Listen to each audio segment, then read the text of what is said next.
talking about the Yankees off-season plans, what we would do and what they're going to do. Two completely different things, obviously.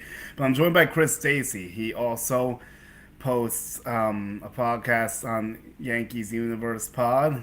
His handle is Chris underscore NYY28. And Chris, we spoke in the preseason and spring training. I can't believe the whole year went without us doing another one of these, but it did. And you know how fast the year goes, even though it's 162. So, Chris, thanks for hopping back in, brother. Thanks for having me on, Julian. I know you do. I know you do great work. I know you've been covering a lot of the MLB playoffs. I know you were in Detroit. Yeah. I saw, which was cool. Obviously, they lost at the end, but definitely cool to see all the work you're doing. Thank you, bro. I appreciate it. We hit up Cleveland in its wild card for my first ever playoff series before Detroit.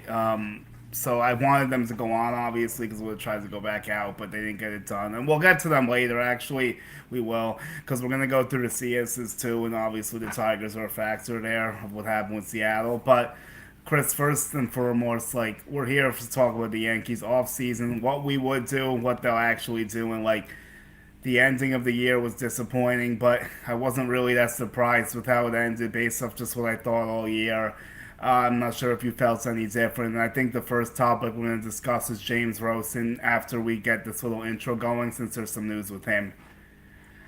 Yeah, no, I mean, I think you hit the nail on the head. I mean, I wasn't overly surprised at all with how the season ended. I think it's a situation where when you look at the Yankees the entire season, they were really dominated by the Blue Jays and the Red Sox. The Red Sox and Blue Jays both had really good records against them.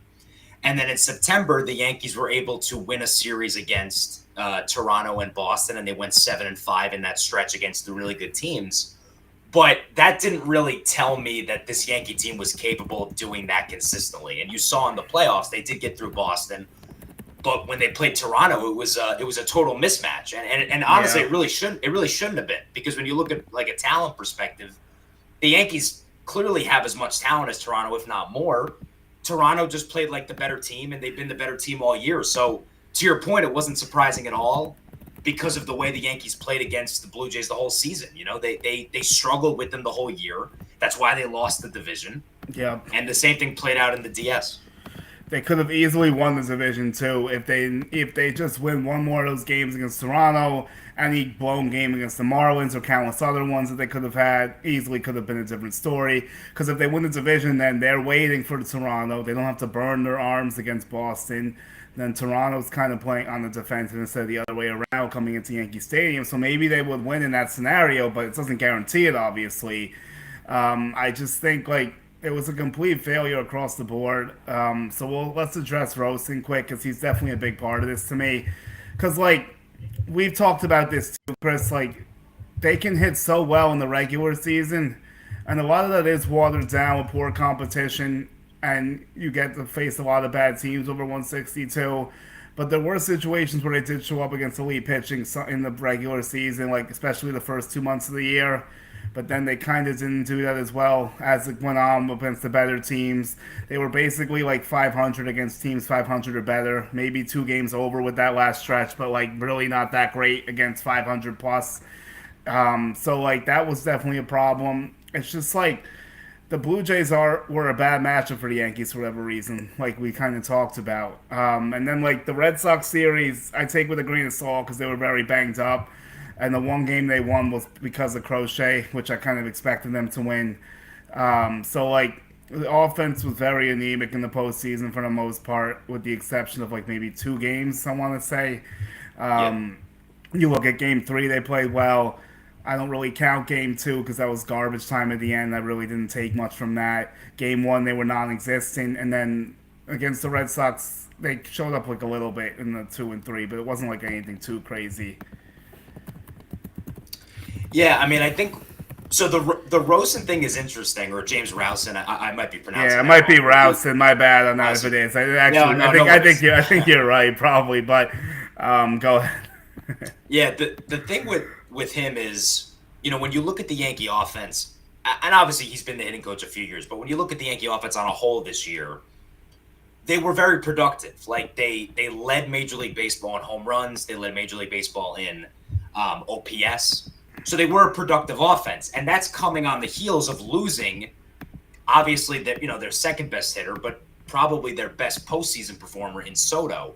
Yeah. So I don't know if people expected the Yankee offense to do as well as they did. So I think that is a feather in, Rowson's cap. I think the problem is, as you said, you get into the postseason, and this has been an issue for the Yankees continuously. They can't score when the money's down. They can't score in the big moments in the postseason. And I think a perfect example of it was Game 4 against the Blue Jays.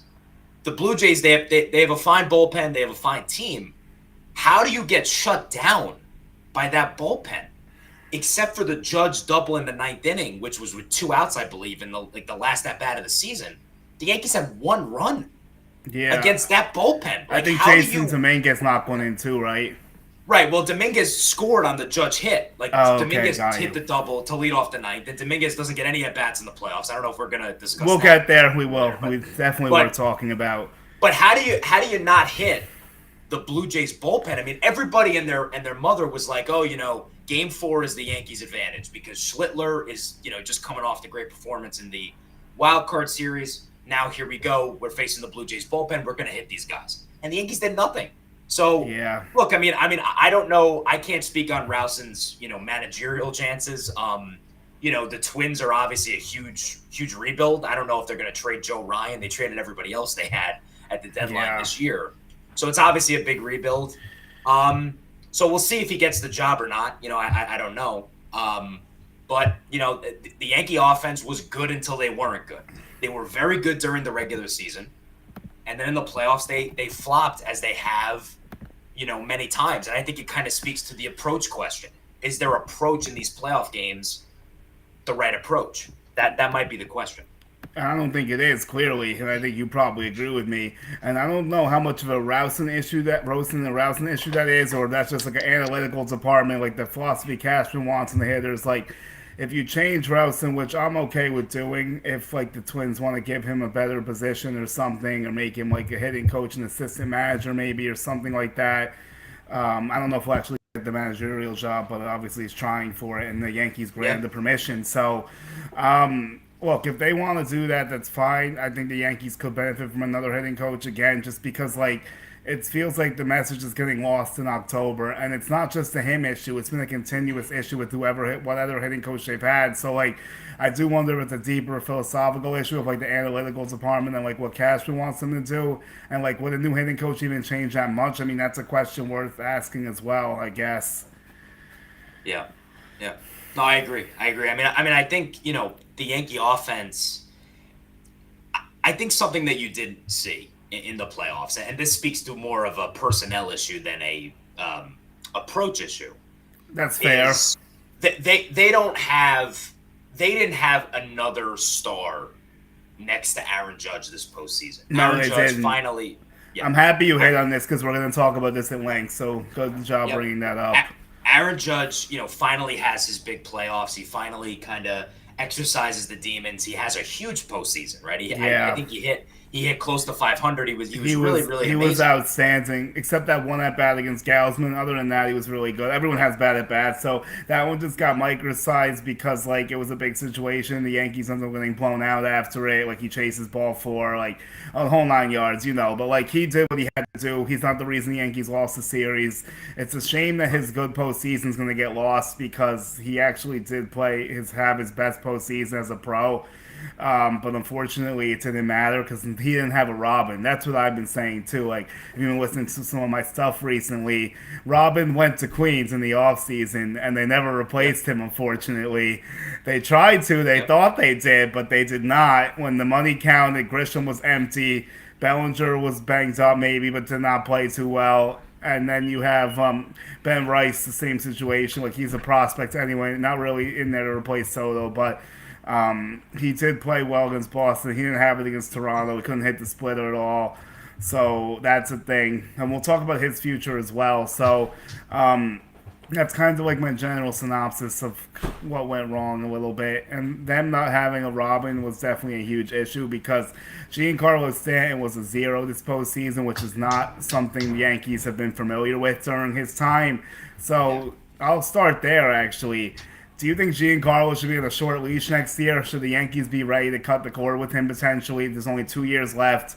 They have done this before with some guys. He can only DH. If he's not going to play well in October, then his value's not what really that high during the regular season. So, that's something they're going to have to think about. Can he muster one more October, or do they actually think about trying to open up some flexibility? You got Spencer Jones up, maybe. You let Dominguez play more. You don't bring back Grisham and Ballinger, probably both not coming back. I think maybe Ballinger, but we'll get there too. So, how do you feel about Stanton's future? Yeah, it's a good point. I mean, I think that here's what I'll say with Stanton. The difference between Stanton and some of the other guys maybe you're referencing, like it happened this year with DJ LeMahieu. The Yankees simply cut the cord with him, and I believe he lost had him for a second. He should be, hopefully. Okay. You're good now. Can you hear me now? Yes, okay. We're good. Sorry about that. All good. So, yeah, the Yankees cut DJ LeMahieu this year and he had a couple years left. The difference between DJ and Stanton, DJ was just anemic at the end. He was awful. Stanton, you could argue, this year when he played in the regular season, he had one of his best years as a Yankee in the regular season. So I think Stanton can still play. To your point, I do think that having a player like Stanton, who literally can't do anything but mash the ball. He can't run. He can't field. He can't play. Now, he did play the field a little bit this year. He played right field, but it's it was begrudgingly, though. It was out of necessity because of the Judge situation. It's not like something they wanted to do, like you said, but grudgingly puts it perfectly. At least he could do it in an extreme emergency, I guess, for 20 or 25 games. So he could do it in theory. They don't want him to do it, obviously. If he does have to do it, something went wrong. So as it did with Judge. So yeah, I mean, I guess you probably give him one more crack. I could see this year maybe being the end, depending how he does. If he has another bad postseason, you probably just have to move on, I would think, at that point. Or if he misses a lot of time again, I don't know. Well, he will miss time. It's just a question of how much, but yeah. Well, to your point, it's the flexibility issue, right? When you have a guy That's my problem. Yeah, when you have a guy who's a full-time DH, it just hurts the flexibility of your team. There's not too many guys like Stanton anymore who are literally just DH. There's not a lot of them. They can't do anything else. They can't play the field. And look, I just want to say on the record here, Stanton has been, an unbelievable postseason player for the Yankees. What he did in 2024, I think, probably should have resulted in a championship. Guys like Judge didn't really come along for the ride that year, and there was obviously other reasons they didn't win. But Stanton laid it all on the line in that year, and I'll forever respect him for that. Yeah. But yeah, I mean, he's got 2 years left. He's old. I do think he's going to be the opening day DH next year, assuming health. That's fair. But, I mean, I agree that it's possible if he has a sharp decline, the Yankees could look to move on. The other thing, though, that I do think will maybe prevent that, Stanton is obviously going to be chasing a milestone over the next couple of years. He's going to be chasing 500. I did think about that too. That's going to matter, I think, in the Yankees' calculus. Even if it shouldn't, it's going to matter because if Stanton hits 500 home runs with the Yankees, that brings in a boatload of good things for the organization. So I don't actually see them moving on unless it gets really bad. And right now, it's not really bad. He didn't have a good 7 games in the postseason, but he did have a good regular season. So. That is true. No, I want to respect his regular season. My problem is that, there's always an injury with him. Someone told me that was working the games that they thought he was playing hurt. Do I doubt it? Not really, because, he plays hurt a lot. I think he fouled the ball off his foot or something, and he really struggled. I mean, yeah, to your point, 24 bombs, a 944 OPS, and 281 at bats. One of the best seasons he's had. If you fully prorated that, I know it would be different, but if you did, that would be an incredible year. I'm not saying he's washed, but you gotta consider it because even with the home runs, in fact, 453. Is he going to stay healthy enough to hit 47 more in 2 years? That's going to be close as well. That's going to be really close. Does the team give him a shot to hit 500 if the Yankees let him go? I mean, maybe Angels would try him. That seems like an Angels thing to do. Right. It's on brand for them. But to your point, though, the Stanton conversation, I think, kind of goes into the Yankees have 2 young outfielders. This is where I'm going. Yeah, exactly. Yeah, in Dominguez and Spencer Jones. What is your plan for those guys? let's just. I mean, I don't know what you want to talk about, but we'll get there. Let's do it. Yeah, let's do it. Go ahead. Sure. Yeah, I mean, I just would love to know what the plan is with Dominguez, because like Jones, I think is a different conversation. He's not even in the big leagues yet. Yeah. This year true. the Yankees planned for Dominguez to be a starting outfielder. They didn't plan for Trent Grisham to be a starting outfielder. No, they didn't. Obviously, mid-season, Trent's having an otherworldly year, a year that he's never going to have again, by the way, but having an amazing year. Never happening again. And the Yankees basically put Dominguez on the bench the last 2 months of the season. Yeah. They said, look, you're a bench player. Yeah. Don't you have to let him either play him or trade him? That's my big thing with Yankee prospects. You got to see what you have in him, don't you? I do agree with you. I mean, he played 381 at-bats, 10 bombs, 47 ribbies, 23 steals is pretty good, 719 OPS. He was basically a league average hitter, 101 at an OPS plus. So not awful, not great, but you could work with that. I mean, he's a league average bat. He needs to hit better against lefties, obviously. If he can just do a little bit better against lefties, he'll clearly be an above-average hitter. He hit 257, which I know batting average is outdated, but considering how bad the Yankees' batting averages are, that's actually pretty decent, I would say. His on-base was 331. You'd probably like to see him walk more. I know he can. And then his OPS, like I said, 719. So, if I was the Yankees, I would give the keys to Dominguez and let him have a full season and see what you have, to your point. I don't think they should trade him, but if they do, then you got to get something worth trading him for. Where would you play him is my question. Would he be your everyday center fielder? Or that's where we get tough, I guess. Yeah. I mean, to your knowledge, do you think that he can... Because here's what I'll say with Dominguez. He was terrible in left field defensively. Not great, no. Not could good. he be an center? everyday... Yeah, that's my question. I mean, I don't know, because people don't seem to feel that way. I feel like he could do it. Based in the minors, hello, Bobby, what's up, brother? Thanks for popping in. We appreciate you. So, let me just say, for Dominguez, you gotta play him every day if he's back, or at least give him 140 games. I guess, it depends what else I want to do. Would I put him? I'll put him in pencil in left field for now. I'll put him in pencil for left field. But there's definitely ways I could get him to center. There's also ways I could DH him if Stanton's injured, maybe. But then you have the Judge situation as well. And then we'll get to Tucker, Bellinger. That's the whole other layer of this. For Spencer Jones, I believe that if he's on the roster, that he will get a chance in the Bronx this year at some point. I don't know if he breaks camp with the team, but I feel like he will be an early call-up just because, his whiff rate is his whiff rate. That issue is not going away. He is what he is. He's a great hitter. Well, maybe not great if you look at whiff rates, but he's a great power bat. He has a lot of speed. He plays tremendous defense. He has 5-tool potential if he would just cut down that swing and miss a little bit. That's the only issue. His minor league numbers still looked really good despite a 35% whiff rate, but that doesn't translate to the show. So that's the only concern with him. Does he become a worse version of Joey Gallo, which nobody wants? Can he become a better version of Joey Gallo, when Gallo was actually good?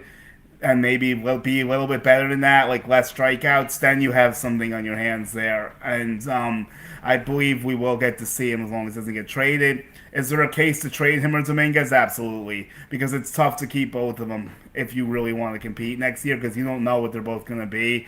You have a bigger sample size with Dominguez. So would you deal one of them? Yeah, I think if push came to shove, I probably would trade one of them. And I think the trade conversation with the Yankees this offseason centers around Dominguez or Jones. Probably, yes. But then it also centers around the Yankees' pitching depth. And the Yankees in the system have a lot of pitching depth. They sure do. Cam Schlittler came onto the scene this year. Dog. So you have him in the rotation. Right. He's got that dog in him. But so you have him in the rotation. You have Max Fried, you have Carlos Rodon. I don't really see Rodon going anywhere. No, he'll stick around. Yeah. Right. So that's three guys right there. Garrett Cole will probably make his return at some point next year. June or July, we're looking at potentially. That's what it seems. And then you have Luis Heel. You have Will Warren. You have ERC in the system. And I'm forgetting another guy who Ben was really good Hess. this year. Ben Hess. Ben Hess. He's up there, and then you have Cunningham on the lower ends, and then Thatcher Yep. Hurd I think got banged up or something. Those are like your good starters. ERC is like AAA next year. There's another probably. guy. There's There another is guy. one more. I'm trying to think. we're There is forgetting. one. Carlos Lagrange. There we go. How did I forget Yes, Lagrange? Lagrange. Yeah, Lagrange's Right. Lagrange's legit. Is he a reliever or a starter? We'll find out. But if he's a bullpen arm, he has a really good bullpen arm potentially. So it's not the end of the world if that happens. But I'd like them to exhaust every opportunity of him starting just because of the stuff he has. Yep. Well, my big picture take on your question, do you want to trade Jones or Dominguez? To me, what the Yankees probably should look to do is package one of those guys plus some of their young pitching depth and go make a big move. Now, I don't know what probably yeah. I don't know what I see here. Heal a bullpen option. Maybe. Chris Kirshner, who does good work for the Athletics. He said that. Yes. Could you move Heal to the bullpen? Look, here's the thing I'll say. Heal was not good this year. Like, it didn't surprise me at all. He really wasn't. That he got hit in that first game, and he only went, I think, 2 He also doesn't pitch well against Toronto either, to make matters worse. He just wasn't good at all. Like, he wasn't fully healthy. He was in surge mode all year. Even the games that looked good weren't as good as the box score would indicate. He got lucky a few times. Like, some underlying numbers didn't look great. Yes. So I'm not shocked at what happened either. Do I think he's redeemable? Of course I do. Like, does he have a full healthy spring training set? Can he get closer to 24? Yeah, he could. Him in the bullpen's always been an interesting option. I've talked about this with my old co-host one time too. We kind of thought it might be a decent idea because, like, the only issue is he walks a lot of guys for the bullpen. Like, that's the only problem. Like, I don't know how that would translate. If you could just get him more focused to strike, throwing 1 or 2 innings, maybe 3, just let it fly, then maybe that could be an option. You just have either way, the walk rate needs to be cut in half. It's really the toughest situation for him. Like, even when he was healthy, that was always a problem. So he needs to clean up his mechanics and walk rate a little bit and get sharper. I mean, if he has a full healthy spring, no more setbacks, I do expect a better version of him. Could you move him to the bullpen? Sure. But is he more valuable as a trade piece? Like, another layer of this that you brought when I said Jones and Dominguez, that one should probably get dealt just for, like, roster construction, like getting something for them, like not having a bust and then you don't get anything in return. I feel like Hill or Warren could very well be on the move. Maybe it's a Hill or Warren situation. Like, do you keep one, trade one potentially? You keep a guy as your 5th or 6th. Another guy you could trade in a package for something that we haven't discovered yet, but there's definitely going to be those moves to be made. So we could do that, I guess. So a Joe Ryan type deal. He's the guy, yeah. It's definitely, all those guys we mentioned are definitely on the table for a Joe Ryan.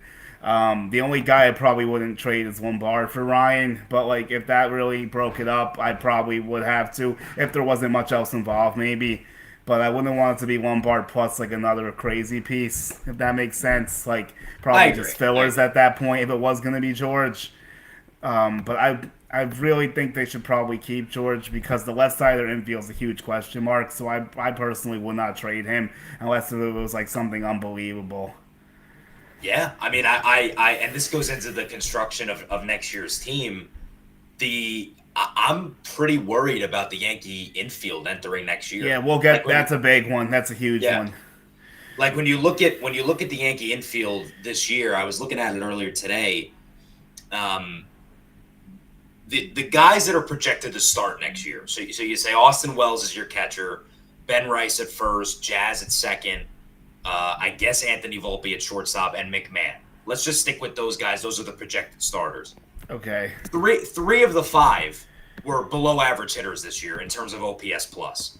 Volpe and McMahon were significantly below average hitters. Now we know McMahon is a below average hitter. His thing is defense, fine.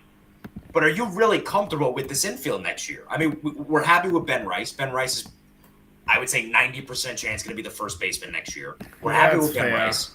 Jazz is the second baseman. He made a terrible error in the playoffs, but you live with him. But, I mean, the other 3 guys, how do you feel good about that? How do you feel good about Anthony Volpe as your shortstop? How do you feel good about Ryan McMahon as your third baseman? And Austin Wells, I understand he was hurt for part of the year, but not a good second. Not a good second year for Austin Wells. So I don't know how you feel good about this infield. I understand everybody is kind of focusing on the outfield. And we do have a need there because obviously Bellinger's a free agent, Grisham's a free agent. So there aren't really bodies there. But assuming you're going to bring Bellinger or Tucker in, and we can get to like the full conversation. Oh, we will. Don't worry. Don't you have to look into upgrading this infield? Yeah, like, you do. You brought up a lot of good points, and Volpe's like the elephant in the room, unfortunately, right now after what happened. He had a terrible season. There's no two ways about it. I feel awfully for him because I know like he puts in the work, like he's really trying to compete, but he just isn't getting it done. And James Rowson, another reason why I'm willing to move on from him, and maybe it's not his fault. He literally has no answers with Volpe. Like, did you see that thing he was telling Kirsch? He was like, I don't know. I'm like, well, if he doesn't know, then what are we? Then like, what the hell are we doing here? I'm like, that's really troubling and alarming to me, because they've tried different stuff and nothing's worked. He's tried to be a slap hitter, that hasn't worked. He's tried to hit for power, that hasn't worked. He's tried to switch the bat plane path a little bit, that hasn't worked. So I don't know what else there is to do. Unfortunately, it might just be a situation where he can't hit at this level, and that's a problem. We don't know that fully, but the first 3 years don't look too good.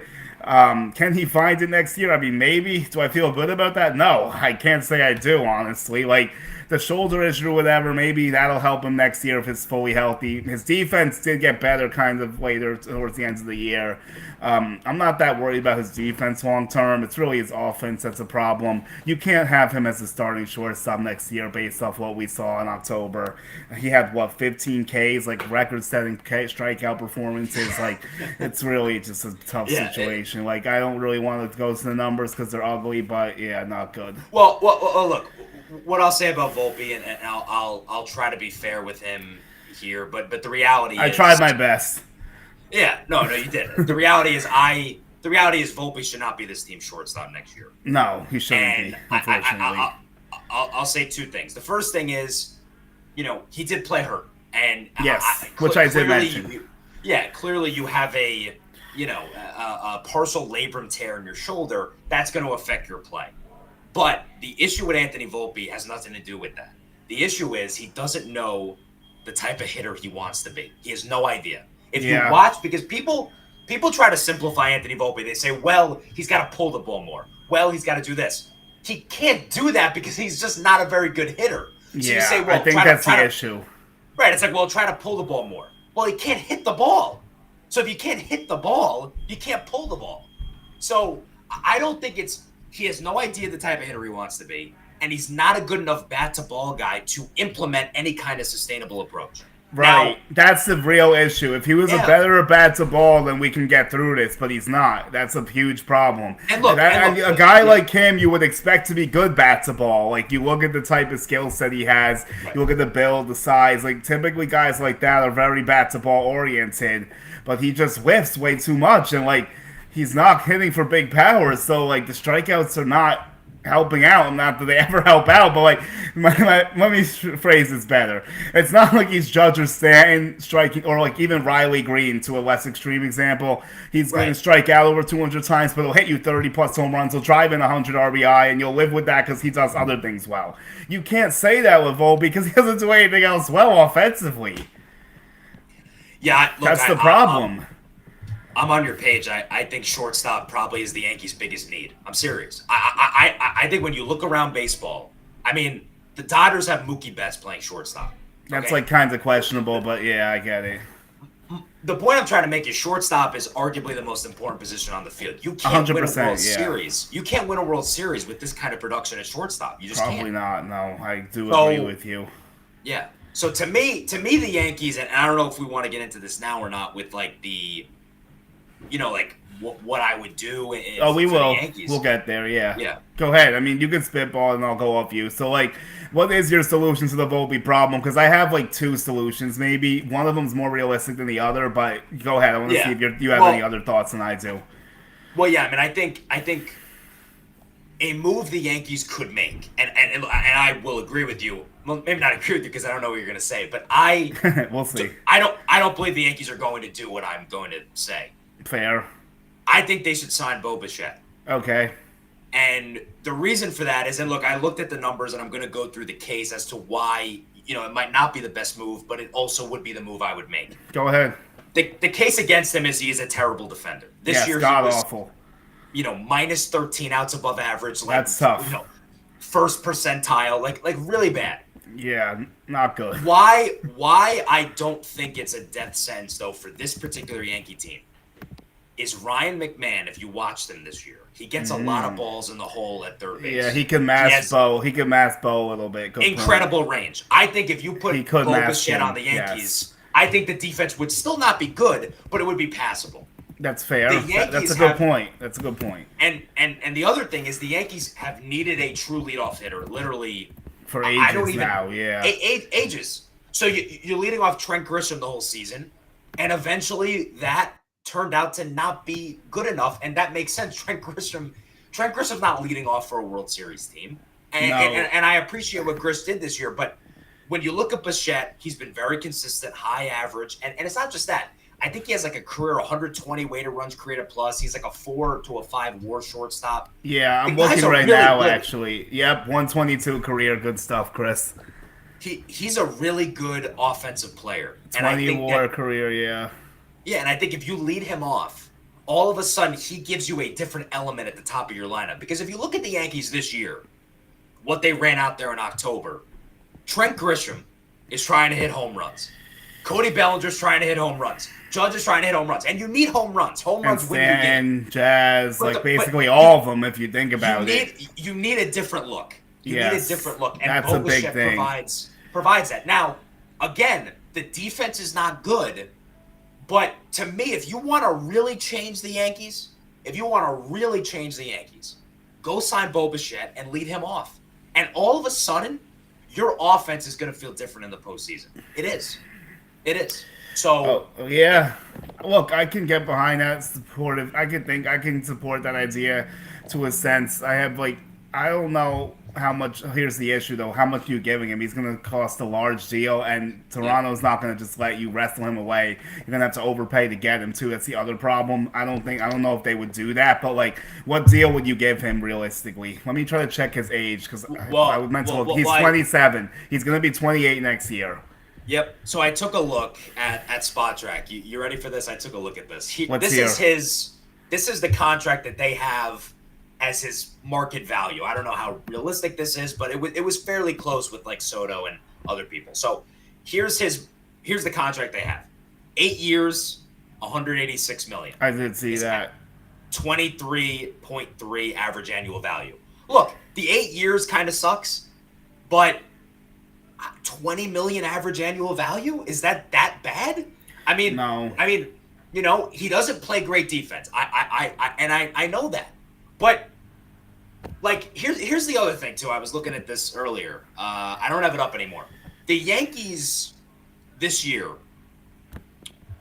Let me just pull it up because I think it's important to kind of illustrate my point. The Yankees this year came out. They tried to be a better defensive team this year.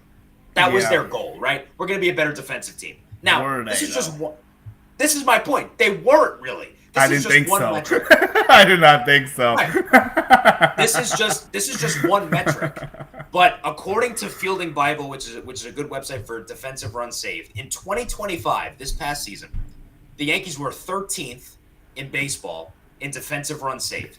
Okay. In 2024, okay, guess what they were? 12th.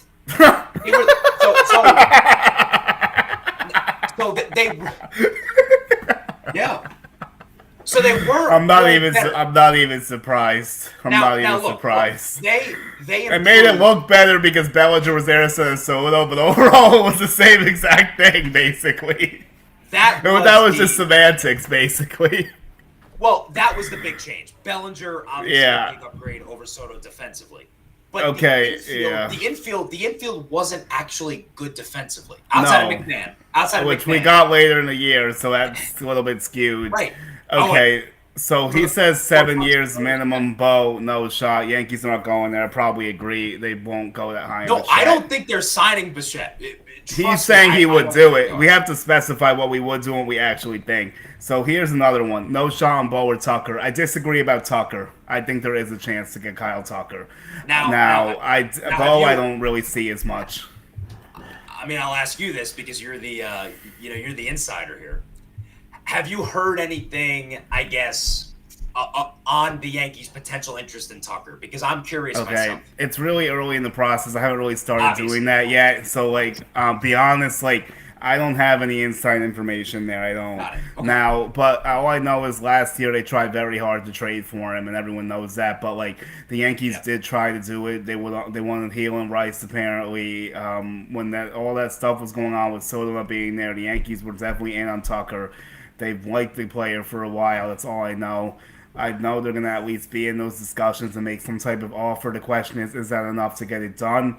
I think his biggest competition is going to be Philadelphia. I think the Phillies are going to make a strong push at Kyle Tucker based on how their season ended.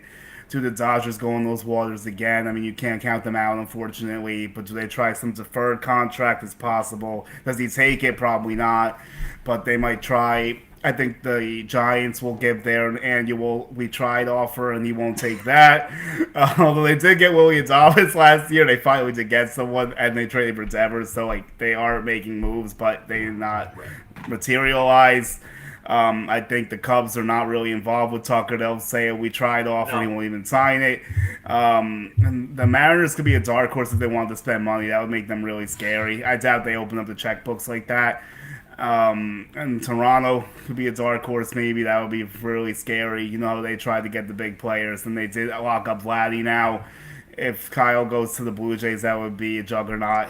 But they just paid Vlad. I don't But think they do have the money to do it if they wanted to. They do. Will they? They I want don't know. Ohtani.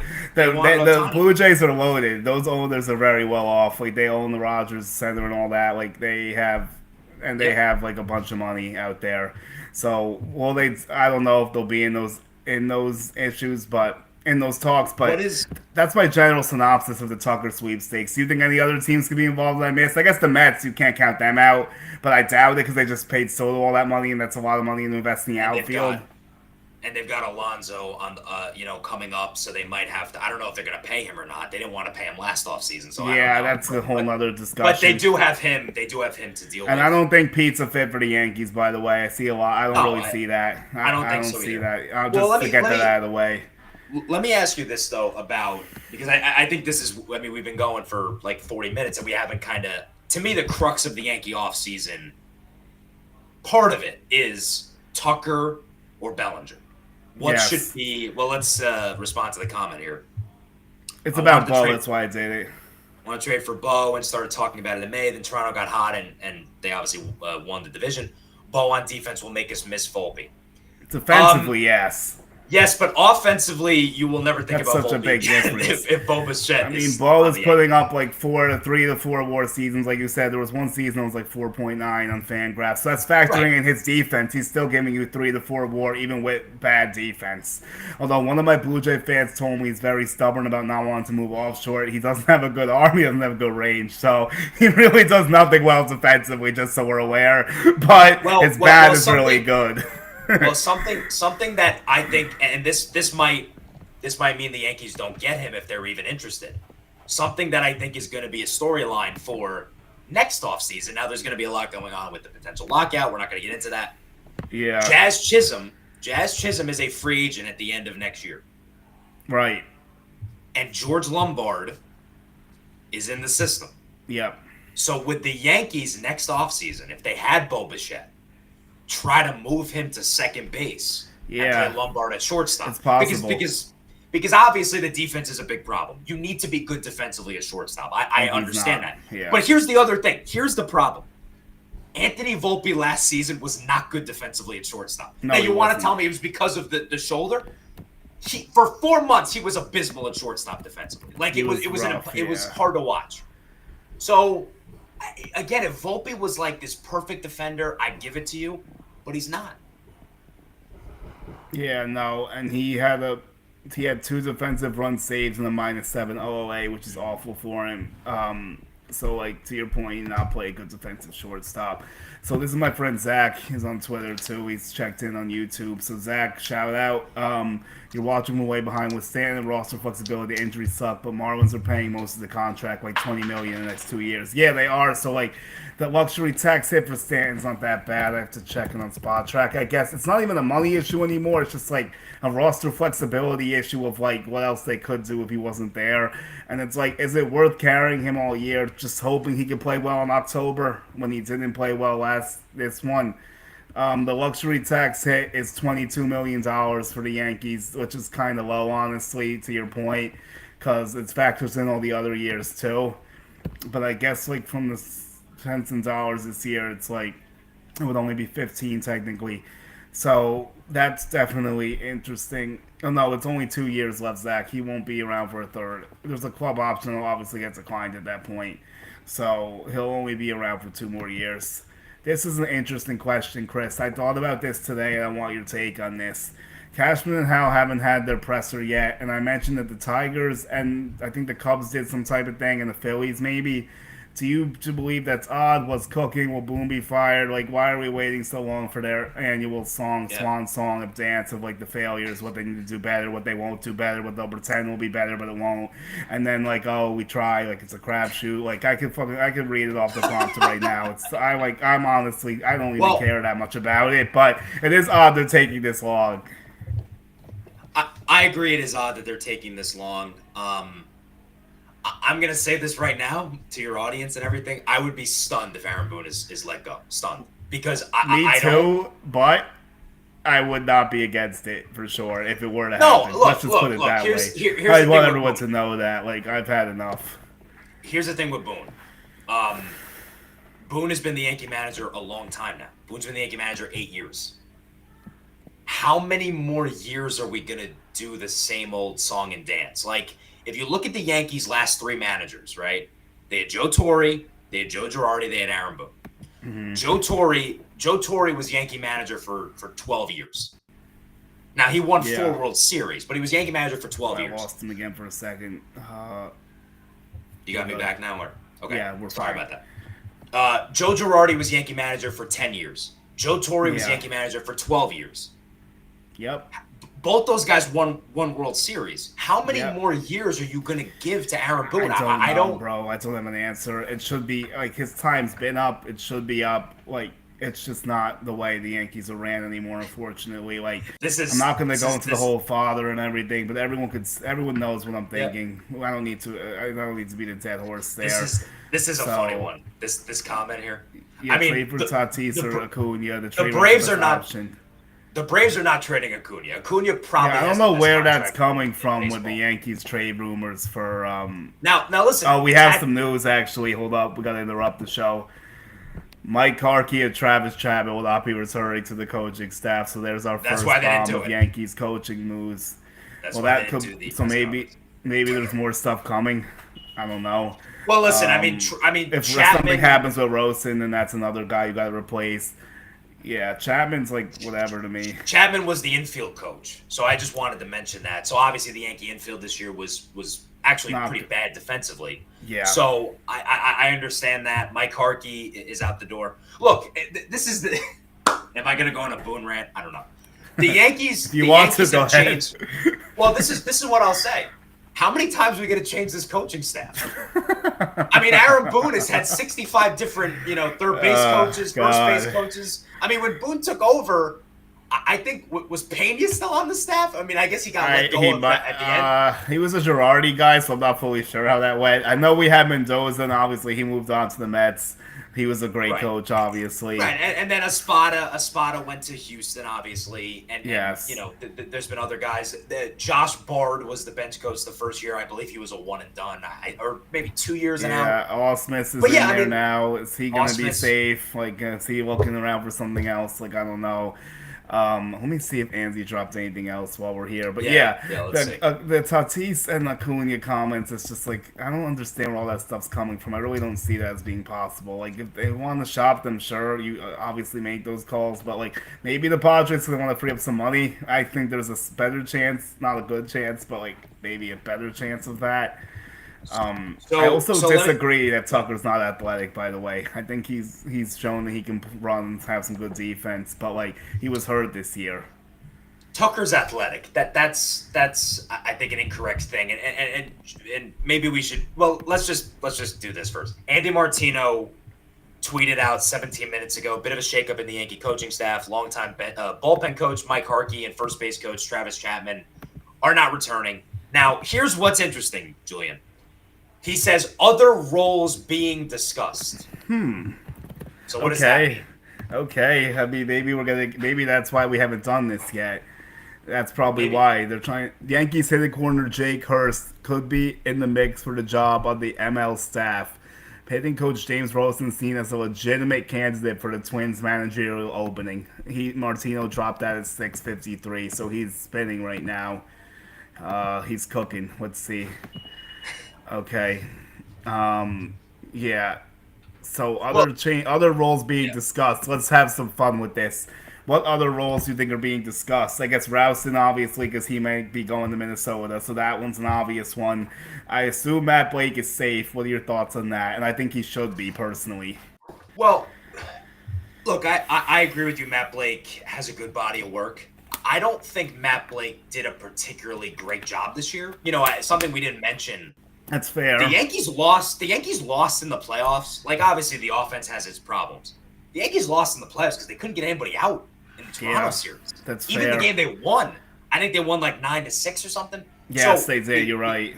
The Yankee pitching was a disaster in the playoffs. Now, again, no Garrett Cole. That's going to be the fallback. They didn't have Garrett Cole. But, I mean, who in the Yankee bullpen overachieved this year? Like, normally they have Nobody 2 or 3 guys. really, except Bednar when you traded for him. That's the only one. Bednar was already good. Say. Bednar was already good. Where was the reclamation projects? None of those guys worked. They normally always do. So here's my thing. I mean, Timmy Hill was solid still. I wouldn't say overachieved, but he was good, especially in October. I mean, maybe October he overachieved, sure. Bring back Willie Randolph. He can be the infield coach. Sure, why not? Been out of baseball for a while, but yeah, I guess. Yeah, I mean, he still goes to spring training and stuff. Like, I see him out there. Like, he's not as out as you think. Like, he's still paying attention. Fair enough. The issue is Brian Cashman, the common denominator. I have to agree, to be honest. Like, I can't disagree. I'm not going to go on a huge tirade, but, like, it's very clear that his system has not been working for a while. That's really all I have to say. And I'm not against making changes to that, but they won't do that, unfortunately. I think it's been time with that as well. I know you probably agree with me at this point. I feel like he's a bigger issue than Boone, honestly, because like he's the one that's setting all this stuff up. And then like him and Boone in the analytics department, they do have discussions. Like Boone can push back on certain stuff, and like they are mapping all this stuff out. But like, he's one that's setting the system that's been failing for a while, saying it's a crapshoot. And like Bo, our good friend Bo Sheik, put out a good stat. Like I think since 2021 or 2020, the Yankees have lost to the higher seeded team like 6 times in October or something like that. So it's clearly not a fluke. Like the Yankees have not had an upset in ages. Like they only win when they're the higher seed, if you think about it. Yeah, I mean, I think with Cashman, I think there's 2 things I would say. The first thing is I think anybody who's been doing this same job for over 25 years, it probably gets a little bit stale. It's just like it's the same monotonous thing over and over again.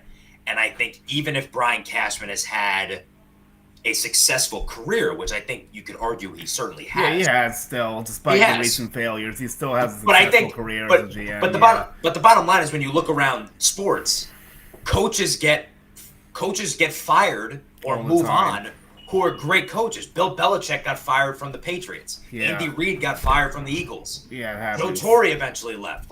Eventually it's too many years. One thing I will say that I think I disagree with from certain people. I thought that once Soto left, and I think Soto is totally a Hal thing, right? If you want to blame someone for Soto, it's not Hal. It's not Cashman. I mean, it's Hal if you want to blame someone. Yeah. I thought that Brian Cashman did a good job with the team this year.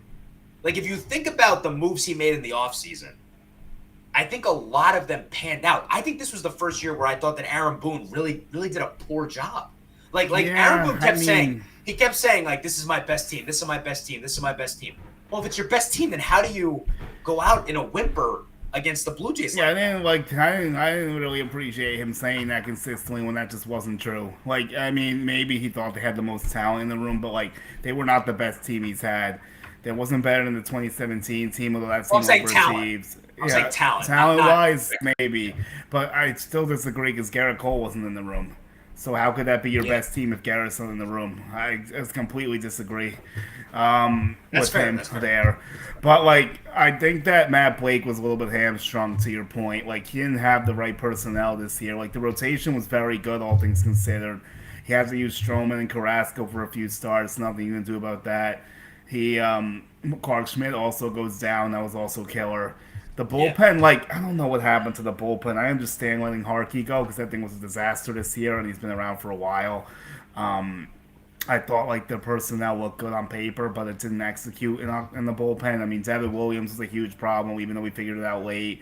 I think that was really their biggest bugaboo because if he was normal, they would have won the division running away. That's another thing. Luke Weaver, I don't know what happened to him. He really came down to earth. Like, his Cinderella story ended really roughly. I don't know if he returns.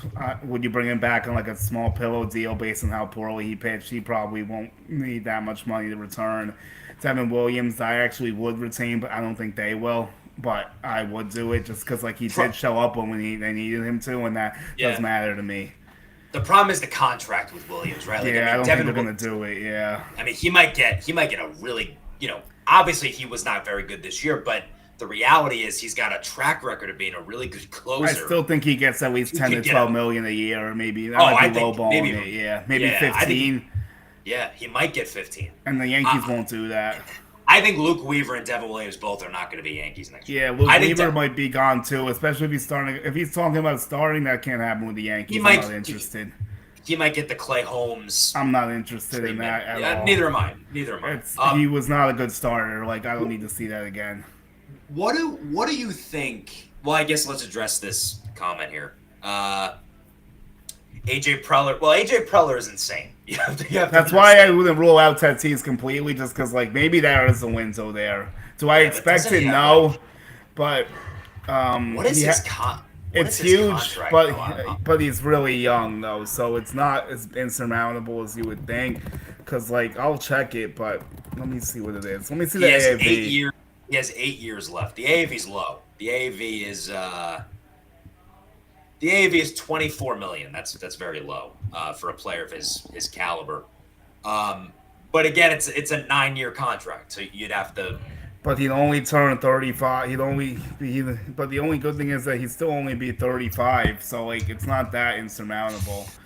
Yeah, I actually haven't even looked. Like, how did he do this year? Let me take a look at his numbers. He was decent. Like, not his best year, but he was solid, I would say. I think that's the best assessment of it. He may have missed some time with an injury, too. His B-WAR was actually 6th, better than I realized. 25 homers and, like... 125 OPS plus. He played 155 games, so he got hurt last year. He didn't really miss... Yeah, you're right. He didn't miss much 6 time. WAR? Yeah. 6 WAR? Yeah, guy's a good player, man. He's still really good, even in a year that I didn't. Yeah. Listen, he would be good. But is that going to happen? What's the trade? I have no idea. Yeah, that would cost a lot. Even though it's a big contract, that would still be a hefty trade. I feel like just because of who he is and like the age you're trading for, and that's your Robin to Aaron Judge that you would be searching for. There wouldn't be a Kyle Tucker in that scenario. I mean, he does have the flair for New York. Like, the Dominican community would love him. He would be a very good replacement for Juan Soto, obviously. So here's an interesting one. My boy's been hitting me up about this a lot. He wants us to hire Trevor Chu from the Jays as an assistant hitting coach. He thinks he's been doing some good work over there. I mean, if Rousing goes, then I guess anything's possible. And I'm sure, I mean, why not? They got to try something different. Like, I wouldn't say no. What are your thoughts on what the Yankees are going to do between Bellinger and Tucker? Because I think that, here we go. Yeah, go ahead. It's going to be, I want them to get Tucker, but I'm expecting Bellinger, unfortunately. Like, I still think Tucker should be the dude because I just think he's a better player. Like, you give him $10 million a year more, even if it's a longer deal. I just think it makes more sense because I feel like Tucker's closer to the Robin you need than Cody Bellinger is.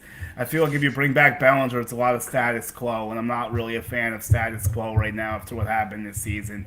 I'm not against bringing Bellinger back, but you have, if they do it, that can't be the only offensive move that's made. That's a complete failure if that's what they decide to do. You'd have to make another significant move. That's my take. If Cody Bellinger you want to bring back and you don't want to go get Tucker, I don't know Well, what you're doing then. I'm I not guess you sure. could do That's both. the problem. I guess you could do both. My point is, you have to make another.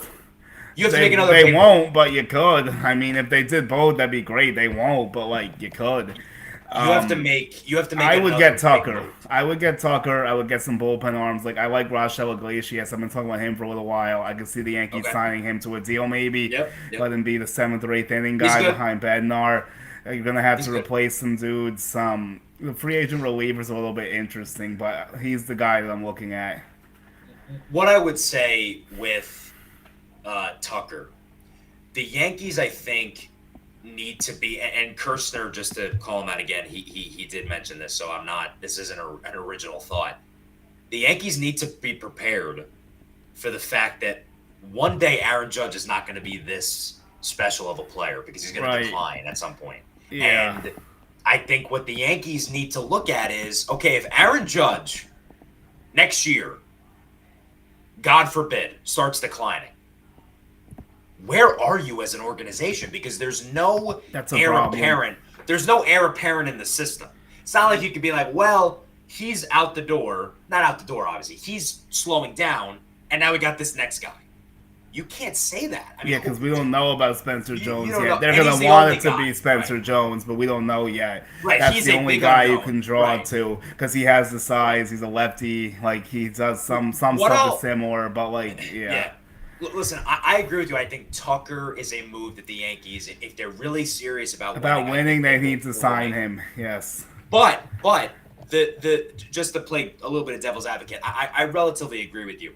The Tucker fit is not the most seamless fit I've ever seen, because if you look at Tucker's, like, where's Tucker now? Look, we don't know about Aaron Judge. I guess Aaron Judge maybe has an elbow issue that, like, that's the other thing here. Is Judge getting Tommy John? Is he gonna not be able to play the outfield for a couple of months? Well, if he gets Tommy John, that totally changes a lot, because then he's gonna miss. You're not gonna be able to play the outfield for most of next year, at least half the season. Probably more than half the season. And then do you consider moving him to first base early if that happens? Then there's the first base conversation. If he has the TJ, you could consider it maybe. I wouldn't do it otherwise, though. Not yet, at least. It will happen eventually. It is going to happen, but. So what I'll say with Tucker is, if Aaron Judge is healthy next year, let's just say our prayers he's healthy. Okay. Aaron Judge next year is going to play right field. Yes. Tucker obviously is not playing center field. No, Tucker he's going to go to left. He's going to go to left. Now, if you look at Tucker's numbers, he has not played left field since like 2020. He's played a lot of right field, obviously. Now, in 2020, he was good defensively, but that's 5 years ago. Yeah, I gotta check this more. I know you're definitely getting onto something here, but if you think about it, they were prepared to offer Soto a lot of money and keep Judge in center. So should this stop them that much? But I think this is why I think it's an interesting conversation. Soto, I think, is just clearly another level of offensive player. Right. Tucker is a really, really good player, but he's not a Soto type player. Soto, no. So what I would say is this. I think that Tucker, if you bring Tucker in, I do think you need to be prepared for Aaron Judge after a couple of years to start to DH a lot, and maybe Stanton is off the books to our earlier conversation. Tucker, to me, has got to play right field for a lot of his contract. If you want to put him in left field for like 2 years. Well, that's what this guy is saying. He doesn't have a lot of range, but I will push back on this. He was also hurt for a lot of the years, so how much was that influencing the range? Wrigley is a tough place to play the outfield. Look, what I would say is I don't disagree necessarily in the fact that Kyle Tucker's not going to play left field for the next 10 years. That's not going to happen. He's going to play left field for a couple years. And then goes to right, and then Judge goes in to first or DH when Stanton leaves. Yeah. And that's where Bellinger, as I just said, he's a better fit.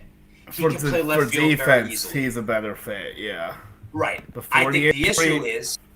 I mean, all right, I guess, and sure, whatever. Well, look, I think the issue with Bellinger is what you saw in last year's postseason. He didn't have the big postseason. He didn't, play that second fiddle to Judge, and the Yankees lost. And I think something about Bellinger that I do want to caution for people who do want to bring him back. Bellinger had a career year last year. Yes. He had a year that was phenomenal. Okay, his range is 26th percentile, so that guy might be onto something. I just checked Baseball Savant, so I will give him credit where it's due. Just to finish to finish my Bellinger point, do you think he's actually going to repeat that year? Because I think you can make an argument that Tucker was actually down this year. Yes, I agree with you. Like Tucker to me could go to another level than he was this year. Bellinger, you're not going to get a better Bellinger next year. No, you're just not. I don't think so. He had a great year, and this is what it was. So now if you pay him for 5 years, what is that going to look like in year 3, 4, 5? Yeah, this is my issue too. It might be ugly. The other problem is like Bellinger relies on like BABIP too, which is not something you want to rely on, obviously. His BABIP was really good this year, I think. And I'll look at Tucker's as a contrast. Like Bellinger does not hit the ball that hard. 26th percentile, exit velo 24 percentile, barrel 36. He had a career year because the Yankee Stadium is made for him, and I don't think he'll replicate what we saw this year either. But he could still be a productive player. Is he going to be worth what he's getting paid, or does it age like a LeMahieu contract when he all of a sudden his contact goes away? Like I don't love the long-term fit for Bellinger. Like I always felt like it was a short-term thing. Like, if you can get him for, like, 3 to 4 years, I like that better than 5. I don't think they can do that because Boris is going to stretch out his market. He's going to be viewed as the constellation price to Kyle Tucker. And Tucker's hard hit was 38%. His barrel was 65. His exit velo was 53, a little bit better. I feel like he was probably better last year, too. No question. Tucker's a better hitter. He's a better hitter. Yeah, and he was better in 24 when he was fully healthy as well. So that's another thing. No, hands down, and he can steal more bases too. Bellinger would have a similar year. His April's horrible. I don't want the Yankees to pay Belly. Oh, so you agree? But who do you want? I don't know what he's looking for because he doesn't want Tucker. He doesn't want Bellinger. Like, why didn't Matt Blake face the criticism the Yankee starters failed in the playoffs? Well, they're still evaluating it. I mean, maybe who knows? Well, listen, I think this is a fair comment. I mean, the Yankee pitching in the playoffs completely flopped. So you're right. I think that's fair. Now, would I fire Matt Blake? I would not. Probably not. But I think it's fair to criticize him. One more thing I'll say on Bellinger. I agree with you. I think that you probably got his best year. I appreciated the hell out of watching Bellinger. He was a great He was good. He was great. He was a great watch. Do I think that the Yankees' priority should be paying him long term? Probably not. No, but I don't think so. I will say it. I said it earlier. The Yankees' infield is a big problem.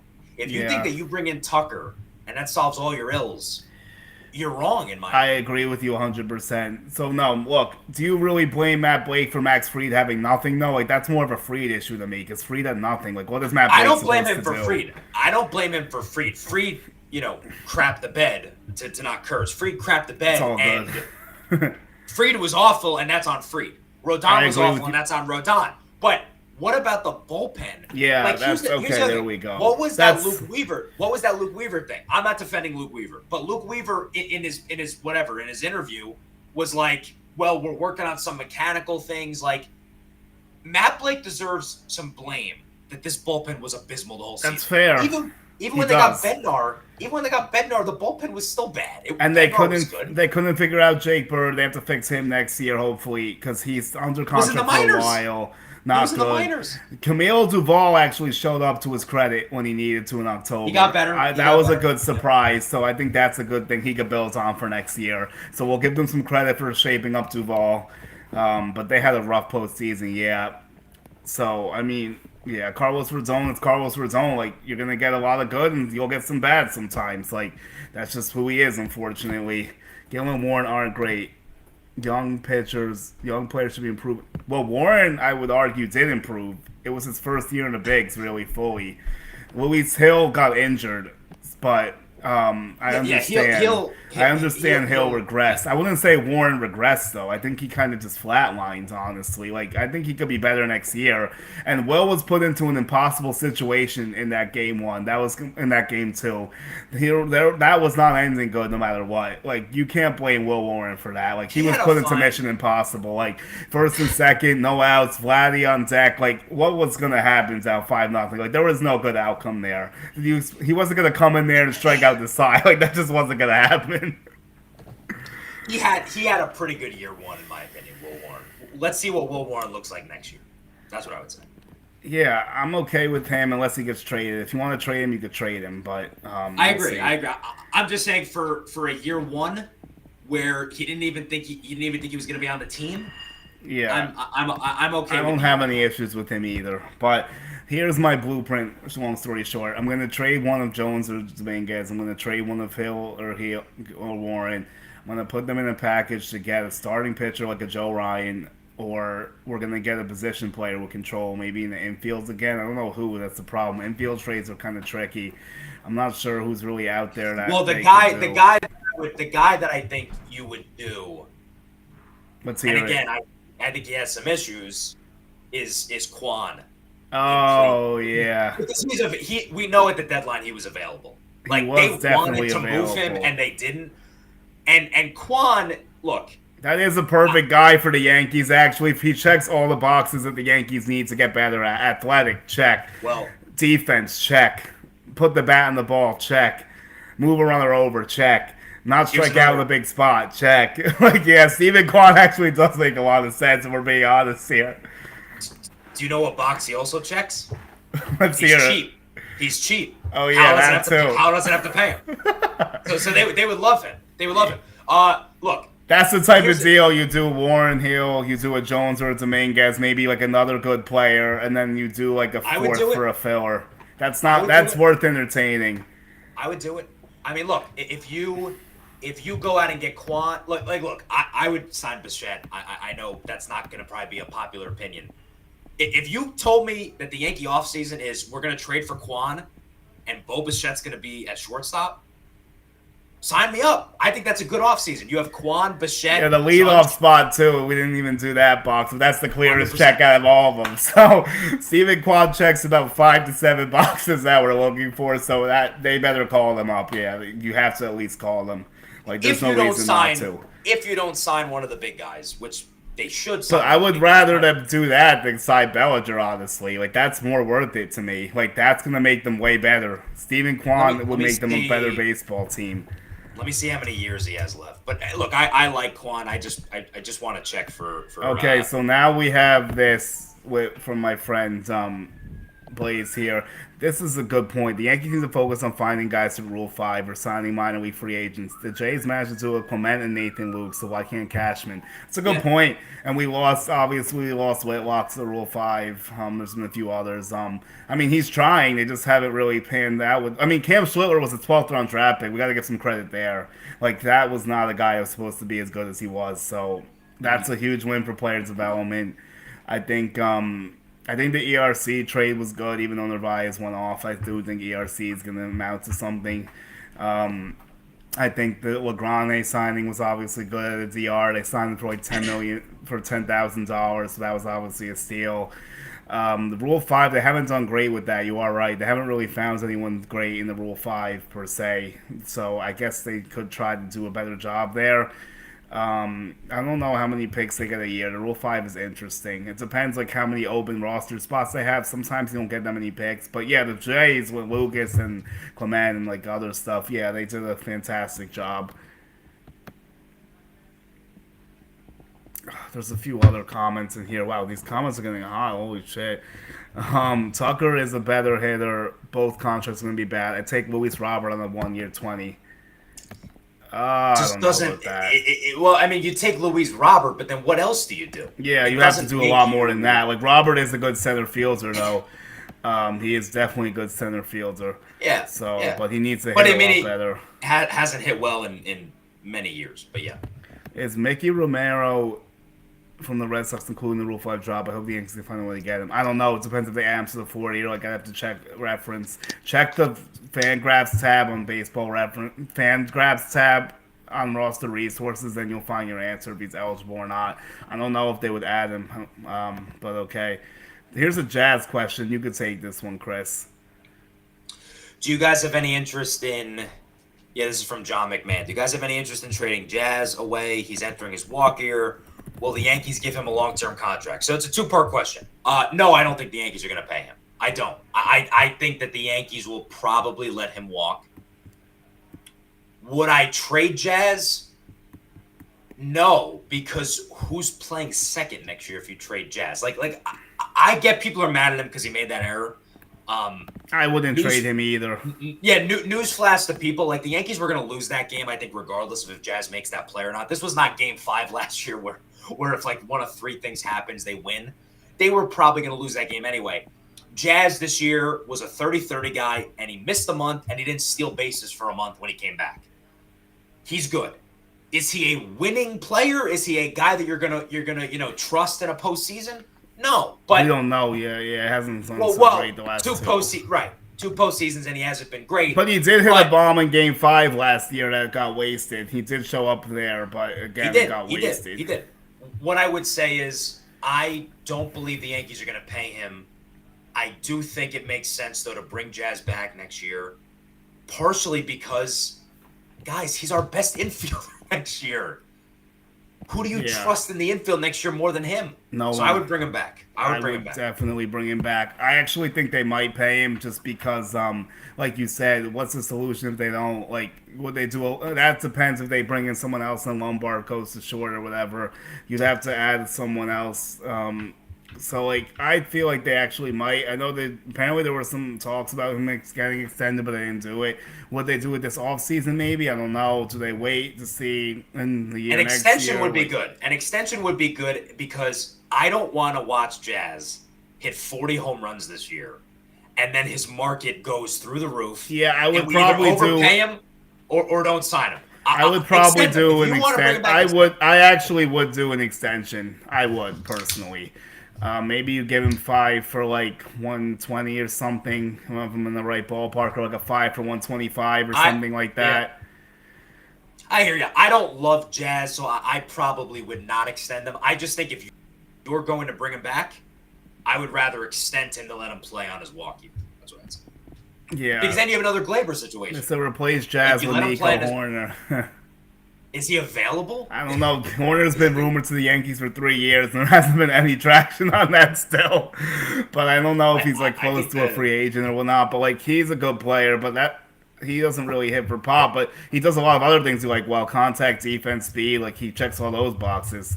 As long as Cashman keeps the same scouts analytics team, the Yankees won't move forward. Yeah, I kind of agree. I kind of did say that, so I can't disagree with that, unfortunately. We're kind of stuck in the mud right now. Don't get married with Jazz. He has the lowest IQ in the league. I wouldn't go that far. I think Jazz is actually pretty good. Like you said, he steals, he has his pop. The only problem with Jazz is that, like, he shouldn't be an all-or-nothing hitter, and he is. That's the one issue I have with him. Like, he's very much all-or-nothing. Byron Buxton or Luis Robert. I'm laughing at these comments. You guys are creative. So we're gonna trade for Byron Buxton? I mean, are the Twins trading him? Like, they traded everybody at the They actually asked him, and he said he wants to stay. So I don't know why we think he's gonna get traded now. Buxton's in it for the long haul, unfortunately, for better or worse. Luis Robert, sure, but like, that's not enough. Like, what else are you doing if you get Luis Robert? Well, no, I mean, look, he says Robert with Quan in left field. Oh, okay. But then, so then what's happening to Dominguez and Jones? You're trading them. Like, you're trading at least one of them in that scenario, I guess, which is fine. Well, one of them's probably going for Steven Kwan. Sure. So that's probably what he ends up doing. Maybe. That's interesting. Yeah. Buxton, I get he's really good. Not going to get traded. And he's also, if you talk about a guy that has injury issues, Jesus Christ, that guy's at the top of the list. If the Yankees trade for him, he'll be injured as soon as he signs his deal. Just to mention with Nico Horner, he's got 1 year left at $12 million. So maybe now's finally the time, I guess, but not yet, because I think Jazz isn't going anywhere. So Boone is probably the only coach in major sports who fails to win anything and keep his job. I don't know if that's true, because other sports, if we go outside of the baseball, I think there's other teams that, I mean, Mike Tomlin's been around, he has 1 ring. There's definitely some guys, I'd have to go off the board here, but there's definitely some guys that have been around for a while that haven't won championships, I think. But he's probably the longest tenured in baseball without a ring right now. I'm pretty sure that's correct. I'm almost positive. He's also the longest tenured Yankee manager to never win. Well, that we know for sure, but I can't think of a manager that's been around more than 8 or 9 years without a championship right now. Well, there is one guy. Who? Kevin Cash? Maybe him, the Who else? Diamondbacks guy, Torey Lovello, I think Oh, his he's name been is. there for that long. I didn't even realize that. Been there a while. I'll look up Torey It's all good. Lovello. It's we're straight here. How long he So, was. he said something else about Boone too. Boone is the luckiest manager, or Cashman is that weak to keep his job from being as bad as he is. People don't like Boone and Cashman. Lovello took over 1 year before Boone. Okay, so you're right, but they did make the World Series, so and they have and their expectations are not as high as the Yankees' expectations.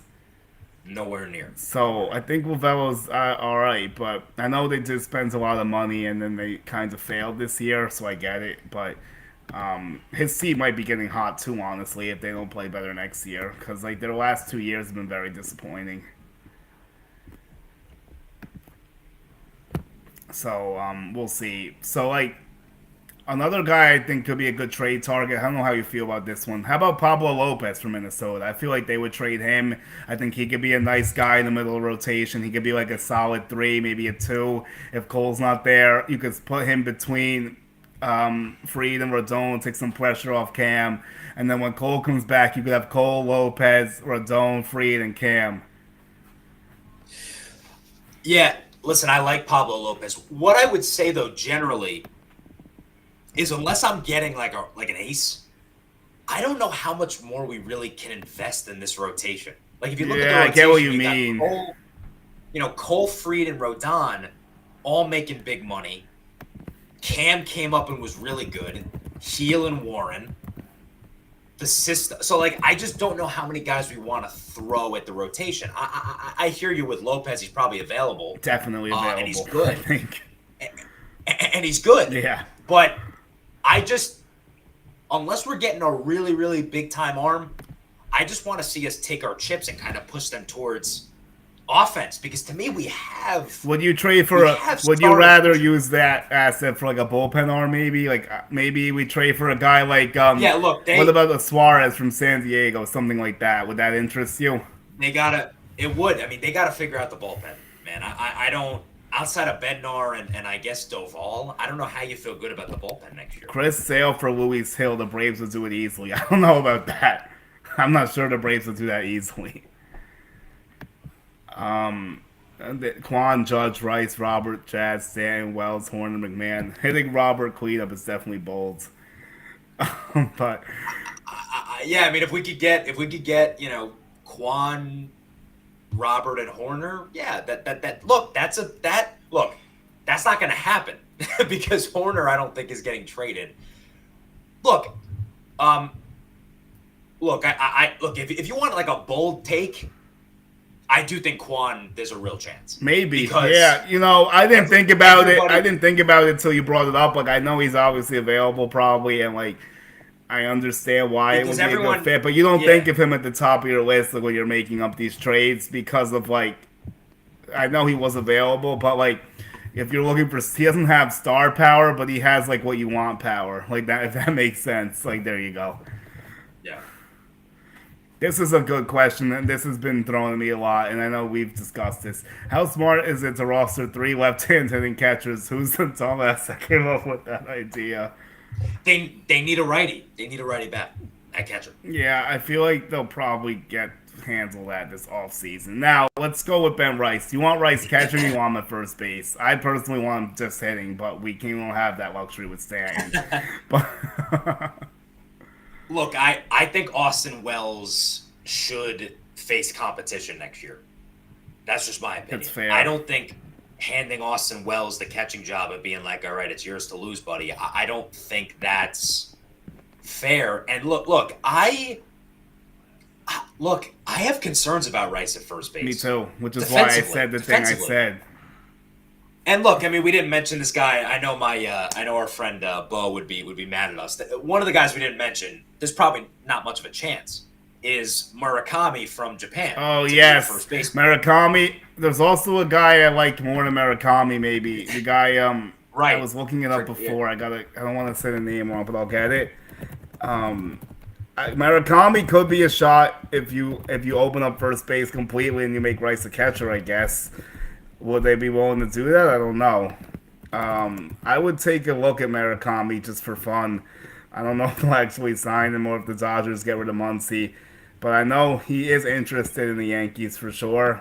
It's just a question of if they can make that fit. You know, his lefty swing is tantalizing. I do have concerns about like his walk rate a little bit and like how he would translate to MLB being all or nothing a little bit too much. But he'll probably hit a bunch of home runs at the very worst. If the Yankees were to sign him, would that excite you, or would you be worried about it?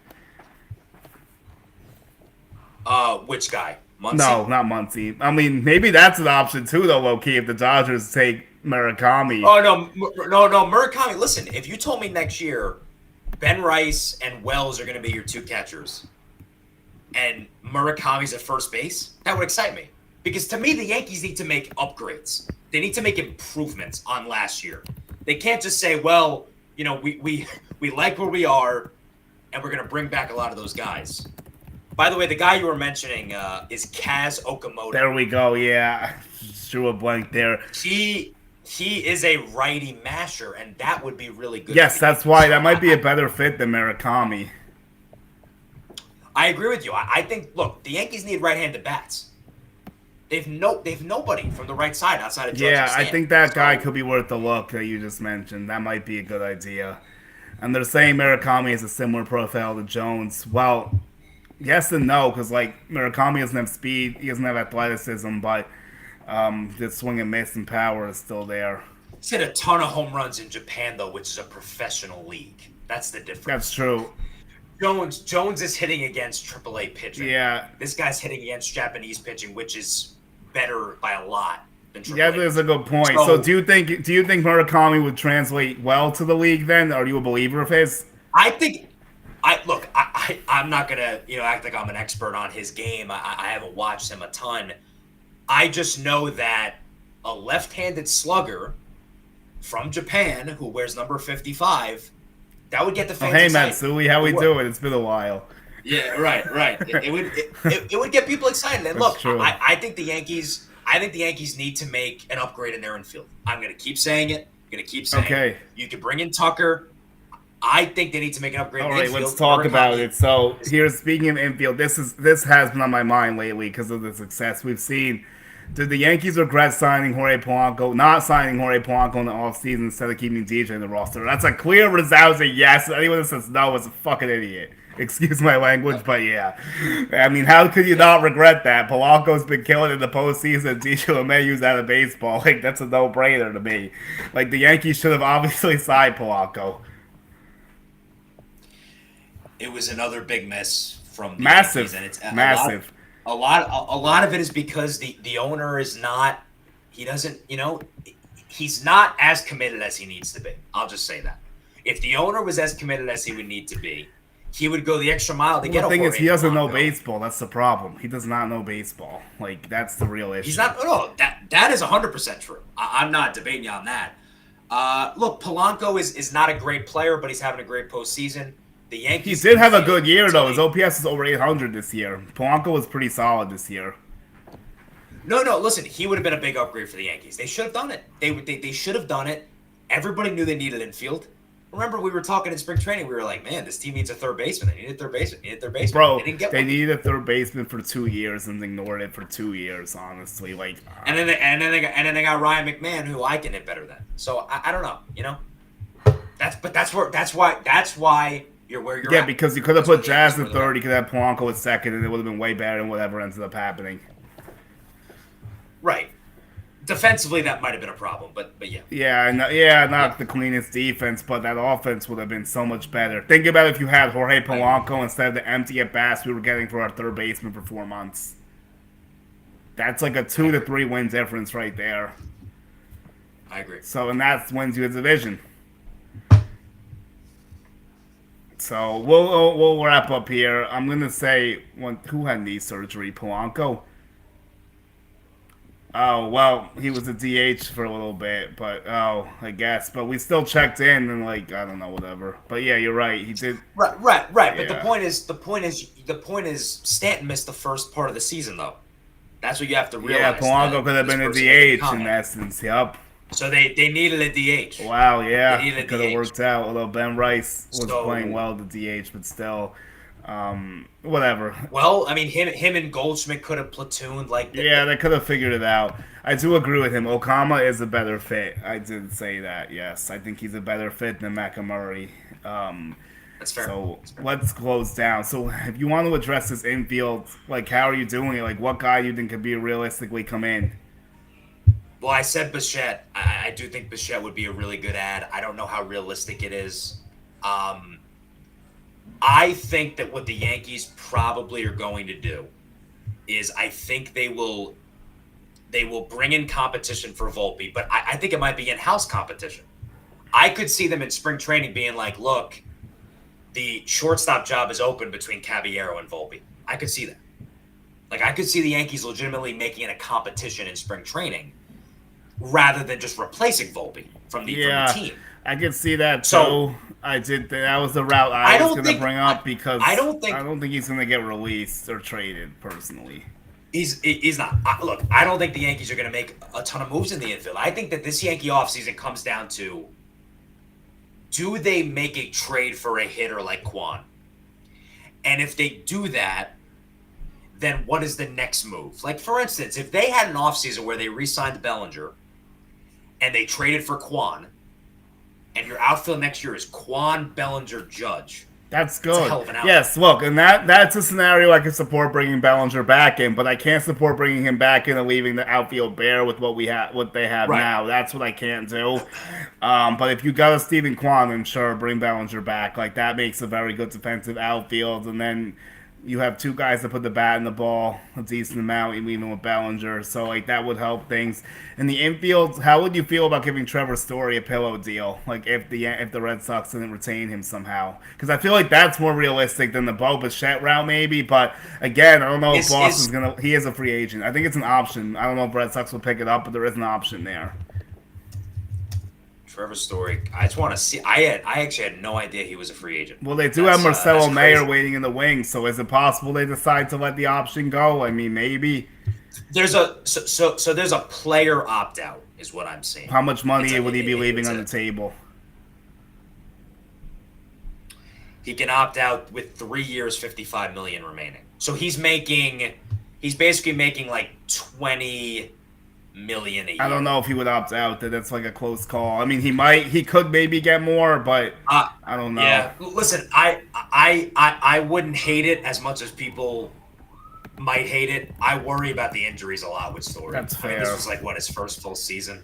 Um, No, that's completely I fair. got I'm just bringing up ideas that I think could like fill in if they want to go that route because George Lombard is not going to be ready yet. He still has to get through Double A and Triple A. They should not rush him like they did with Volpe. They need to learn from that mistake and let Lombard marinate. I do think we see him at some point next year, though. I'm going to predict that he gets the call in the second half of 2026. Really? Really? Yes, I do think You so. think so? Because here's my reasoning for it. First of all, they're probably going to have a need.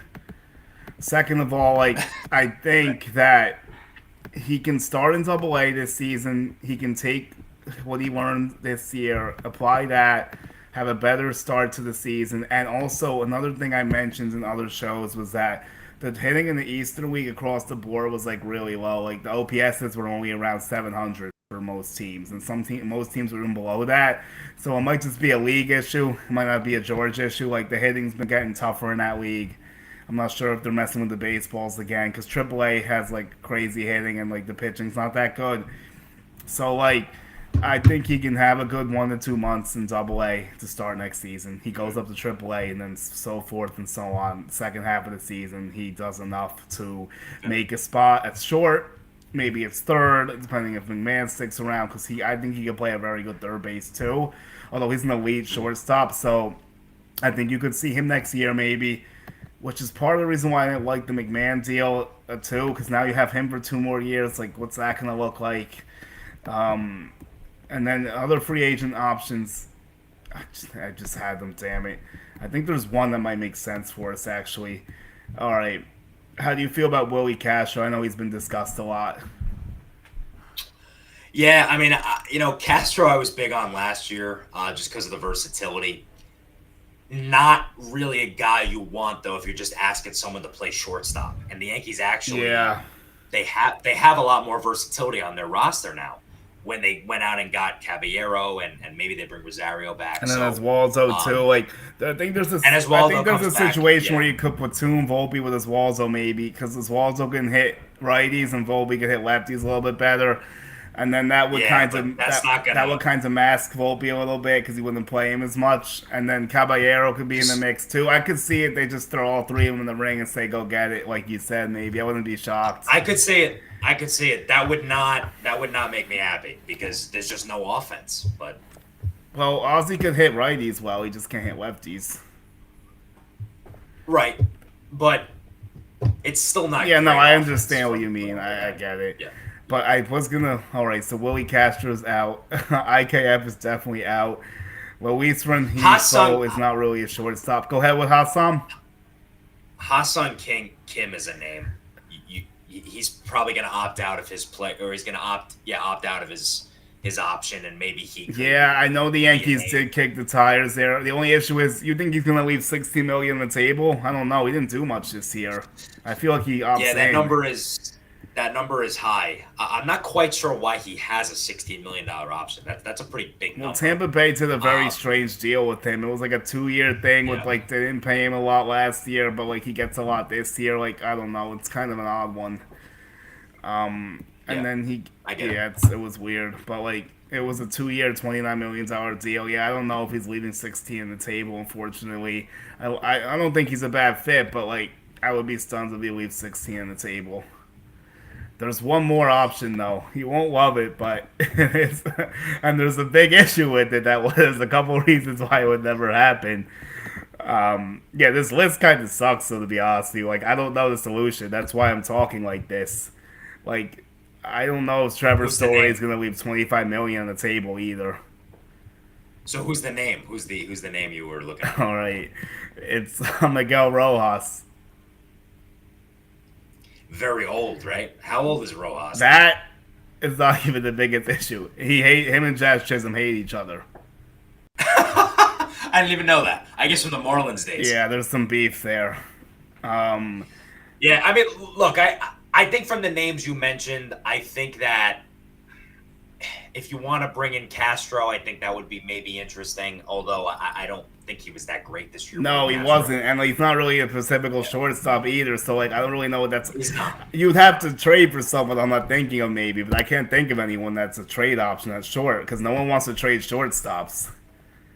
Right. Once you get one, you don't trade him. Yeah, I I'm mean, trying to think around the horn really quick. Tell me if I can find someone. Not in our division, forget about it.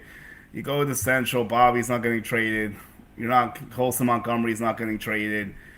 The Tigers don't Trey really have Sweeney. any. Trey Sweeney. Trey Sweeney or you? I'm sure they would trade him at this point, but that's not Yeah, he's not that's good. not gonna Yeah. work. I mean, Trey hopefully figures it out, but yeah, I did talk to him out there. He's definitely trying to improve, but let me think who else. Minnesota doesn't have anyone. Um, White Sox we did. Royals. I'm missing a team in the Central. I feel like Guardians. Oh, they don't have anyone to trade. They're not gonna go Brocchio, so that's out the window. I'm looking up. I'm looking up like who Angels have was good Rengifo's not last really a year. Short. shortstop, not a good defender. That's not an option. He's a free agent. Athletics aren't giving you Jacob Wilson. Oh, here's one. Big swing we're here, and it's out the box. But how about righting the wrong of Corey Seager? Because the Rangers are looking to shed payroll. Apparently, would you make a deal for Corey Seager? I mean, again, I don't know where it's at in like obviously he was hurt a little bit this Six year. years I love around. Corey. 6 years left in the deal. The Yeah, AAV's that's not a the great. AAV's like That's not. 30ish maybe. I have to double check. It's not great. It's not great. But think about how much better it would make the team if he was fully healthy, which I know is a big if. But he did still hit 21 homers and 270 last year. I just don't think it's like I don't think it's too realistic. I mean, would I do it if like it was offered to me? Probably. But yeah. Yeah, the Rangers are trying to shed though. Like that is a fact. Maybe it doesn't come from him, but they are trying to custom payroll. And his Yeah. tax hit is 32 million, so it is a deep one. But they would pay some of it down, obviously. Right. So, I mean, that's an outside the box option if it were to come to fruition. Right. Angels, A's, Mariners. Oh, someone brought up J.P. Crawford. I mean, if it was possible, sure, but I don't see why Seattle would trade him. He has Yeah, 1 year I don't left think on his Seattle deal, would. but he fits the team so well. Like, I feel like they just ride it out with him. Probably they're saying Cole Young is coming, and he is. But like JP's been playing so well for them, and he's a good glue guy too. Yeah. But yeah, if they wanted to deal him, sure, I wouldn't say no. Like I would definitely try to do that. He would be a big Yeah. upgrade. I'm trying to think about the rest of the divisions. I think I got through most of it. Braves don't really have anyone. They're still searching for a shortstop. Astros aren't going to do the Yankees any favors.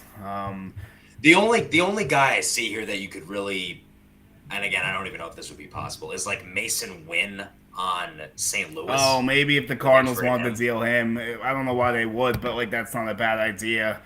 Right. C.J. Right. Abrams for DC. If the Nationals wanted to trade him for some reason, that would be an interesting one. His defense isn't the best, but he Yeah. could hit really well.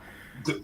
Good I don't hitter. know if they would Good actually hitter. do that. Probably not. The Marlins don't really have anyone. We're not making a deal with the Mets. And then That's why when that's why it's you said it. It's going to be Cabrera and Cabrera and do you Volpe, get Nico Horner and maybe, but he's on a shortstop, so that doesn't work. not a Reds shortstop. don't Yeah. have Yeah. anyone.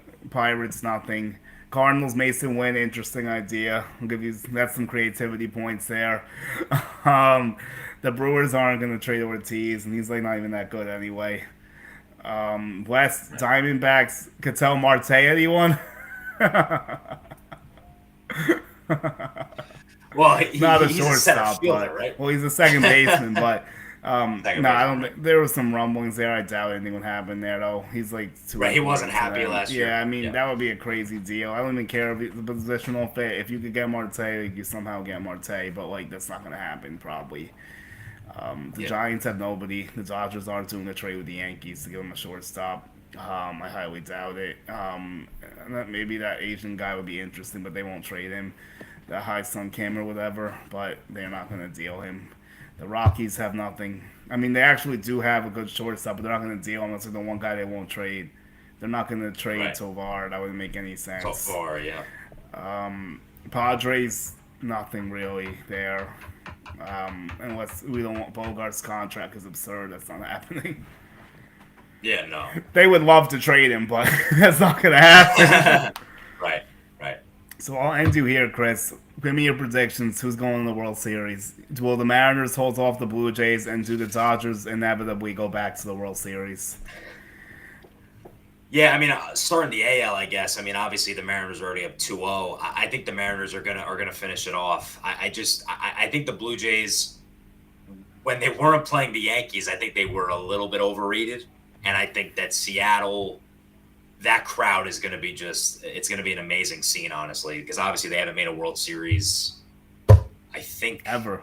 like ever. No, they've I don't never think made they've ever one made before. Yeah. This is their Right, first right, CS right. appearance in 24 years. Yeah, I need to get the noise Right. meters in Seattle to see how loud that place is going to be. Oh yeah. I want to Yeah. check that. So I mean, I think they'll finish it off. The NL. Look, I picked the. Not that this was going out on a limb, but I picked the Dodgers preseason to win the World Well, yeah, Series. I we think they're all the did, best. unfortunately. I think. Yeah, I think they're the best team. I do think the Brewers are a really, really good team. Like, I just think even if they don't have like a, true star per se, it just fits really well. Everything they do kind of just fits really well. I think they're going to put up a fight. I don't know if they're going to win the series, but I do think that series is going to go 6 or 7 Yeah, games. But in the it end, could I think still it's go going to be. 6 or 7, but if the Brewers don't win tonight, they're done. They really have to win tonight. They have to win tonight. They have to win tonight, of course. They have to win tonight, and they're throwing Peralta. They have to win tonight. Yeah, 100%. No doubt about it. But I think the Dodgers are going to play the Mariners, and I think the Dodgers are going to win. I'm rooting for the Brewers, though, because I think that would be friggin' awesome if they could win the World Series, just because of how low their payroll is and all those things. But I think the Dodgers are going to repeat. I just think when you look at their pitching, Snell, Ohtani, Yamamoto, Glasnow, Sasaki in the pen, it's like unhittable. I don't know. Yeah. I look at like Blake Snell, like that's a guy that every team could have used in the postseason. The Yankees Yeah, could have especially had our him team. too. The Yankees were in, they just couldn't execute to finish him. Boris was looking for too much when it wasn't there. This was I know. 2023, like after that missed playoff season that this took place. Last year they weren't really in it, I don't think, but in 23 they definitely were. They were right there. It would have been a big Yeah. hit because he has put away stuff. That's the difference between him and Max Fried. Max Fried doesn't have put away stuff. Blake Snell does, and that's why you see the Yeah. results in October for Blake. He's one of the best October pitchers we have right now. He's just been nails for a while. Yeah. And then like I actually had Brewers and I actually had Phillies Mariners in the World Series to start my predictions when I did my playoff run. So I'll keep Mariners obviously. Although I changed the Blue Jays based off what I saw, that was a stupid decision. I should have just stuck with my gut. Now it's definitely gonna be Mariners. Before game one, I said Jays, but I said Brewers in seven for fun, but. I think Dodgers will probably figure it out, unfortunately. So I do agree, Yeah. Dodgers, Mariners, but let's get crazy and give the Mariners their first World Series title because I feel like that's the one team that's equipped to beat LA, kind of. Like, if you think about it, the rotations are close. They can go blow for blow almost with the Dodgers rotation. They do have Munoz Yeah. back there, who's almost just as good as Sasaki, if not better, maybe. Their bullpen's been nails, like even their middle relievers and all their high arms. Their lineup's been hit or miss, but they have the guys that can go toe to toe with the Dodgers line. I'm not saying it's a better lineup, but like if you look at the name power and it's on a piece of paper, like it's not that much different. That's fair. Seattle is a really good team. I think they're the closest team to the Dodgers right now that we have left. Personally, I think if you just take the rosters and take Definitely everything else pitching out of wise. it, Yeah. like but they still got Cal, they still got Julio. They need Suarez to do better. Naylor's been very good. JP has been Naylor. good at the Yeah. bottom. Polanco's been so good overall. So I feel like they have a shot. And the Dodgers haven't been hitting that well. That's the only thing. That's the scary part about this. They've been getting through with pitching mainly in the last two rounds. But and when the I know. bats wake up, then everyone's screwed. So when that inevitably happens, then it's really over. Yeah. Yeah. Like No, you're like right. Otani's not Yeah. even hitting, and they're still up 1-0 in the Yeah. NLCS. Yeah. No, that's fair. Anti That's fair. Podges has been a complete zero after the great season he had. He's done nothing. So if they don't fix those two things, then they could be had maybe, but they probably will figure it out because they're inevitable. For sure. For sure. All right, Chris, thanks, bro. Give me your final plugs, and we'll try to chop up soon, maybe like November or something, depending on how things go. For sure. For sure. Yeah, no, this was great. Yeah, thank you for having me on. And yeah, I mean, follow me on, if you're watching this, follow me on Twitter or X, Chris_NYY28. It's listed there in the title that Julian had. And yeah, follow the Yankee Universe pod. I've been kind of in and out with doing it, but trying to get back into starting it up. And hopefully we'll be able to chop up some Yankee offseason baseball on there. So yeah, subscribe to the pod and follow me on Twitter. All right, I co-sign that. Everyone follow Chris and Yankees Universe Pod on Twitter and everything. So here's my handles to sign myself off. I'm Julian Guilarte on YouTube. Check out the show. I'm trying to be more consistent with it lately. I had a lull too, like trying to figure out a bunch of different stuff. But we're back and better than ever now. Instagram is Julian Guilarte 11. Twitter is Julian Guilarte 1. And then if you search me on TikTok and Facebook, just my name, you'll see my content. So thanks everyone. I appreciate it, and we'll be talking soon. We'll see when I return. So thanks, Chris, and good luck with everything.